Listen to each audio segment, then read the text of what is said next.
আছিলো পাপ তুমি উদ্ধাৰিলা তুমি আহি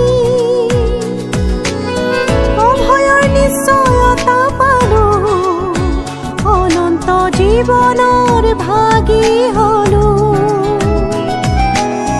অভয়ৰ নিশ্চয়তা পালো অনন্ত জীৱনৰ ভাগী হলো।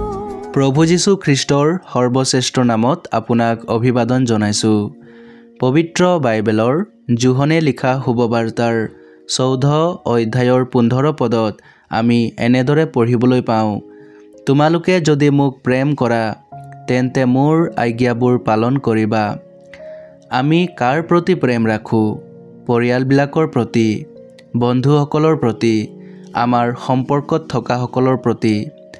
আমি সিহঁতৰ প্ৰতি কিয় প্ৰেম ৰাখোঁ?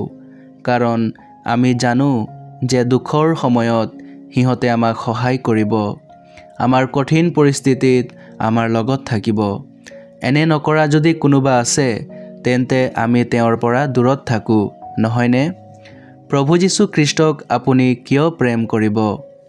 তেওঁ পুত্ৰ ঈশ্বৰ হৈও নিজ স্বৰ্গীয় স্থান এৰি তেওঁ এই জগতত মানৱ দেহ ধাৰণ কৰিলে, মানুহৰ সদৃশ্য হ'ল আৰু ঈশ্বৰত্বক নিজৰ অধিকাৰত ৰখা বস্তু বুলি নামানিলে।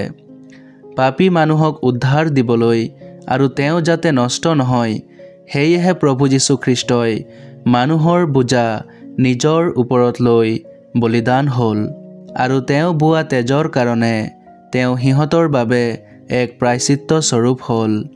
যিকোনোৱে তেওঁৰ বলিদান আৰু পুনৰুত্থানত বিশ্বাস কৰে তেওঁ প্ৰভু যীশু খ্ৰীষ্টক প্ৰেম কৰে।